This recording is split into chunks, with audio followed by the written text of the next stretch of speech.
మన ఫ్యామిలీ అందరికీ శుభోదయం, శుభ శుక్రవారం. అందరూ కాఫీలు టీలు తాగారా, టిఫిన్లు చేశారా? మన పండగ కాని పండగ ఎలా జరుపుకున్నారు? మన పండగ కాని పండగ అదేంటి అలా అంటున్నావని మీరు అనుకుంటే అంతే కదా.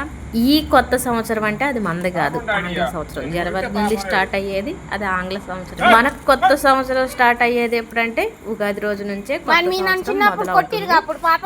ఏదైనా కానీ ఏ పేరునైతే దీన్ని కొత్త సంవత్సరం అని పండగ చేసుకుంటాం. ఇంకా ఈ పేరు మీద నేనైతే ఈసారి చాలా సంతోషంగా జరుపుకున్నాను.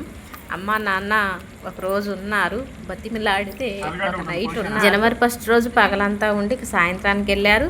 ఇంకో సంతోషమైన విషయం ఏంటంటే పండు మాకు పండగకి సెలవులు ఇస్తారో ఇయ్యరో నేను వస్తానో రానో అన్నది. కానీ పండగకి 15 రోజుల ముందే వచ్చేసింది అనమాట. తనకి సెలవులు వచ్చినాయి, అంటే సెలవులు కాదు, ప్రిపరేషన్ సెలవులు. పండగ తర్వాత ఇంజనీరింగ్ ఫస్ట్ సంవత్సరం ఎగ్జామ్స్ జరుగుతాయి అంట, కాబట్టి ప్రిపరేషన్ సెలవులు ఇచ్చారంట. ఇక ఇంటికి వచ్చేసింది. ఇక వాళ్ళ డాడీ అయితే ఆమె చెప్పే వ్యవహారంలో మునిగి తేలుతాడు. పండు వచ్చింది కదా, లియో గాడికి మనం కనపడమండోయ్. ఇక తను వచ్చింది కదా, ఏం చేశానమ్మా అని అడిగితే వెజిటబుల్ బిర్యానీ చేయమంది, చేశాను. చాలా బాగా కుదిరింది. జనవరి 1 అంటే సెలబ్రేషన్స్ ఏమీ లేవు, కానీ అమ్మా నాన్నతో సంతోషంగా ఉన్నా. అక్క కూడా వచ్చింది. అదంతా లాంగ్ వీడియో చేశాను, ఈ వీడియో కింద లింక్ పెడతాను, చూడండి. నచ్చితే లైక్ పెట్టండి.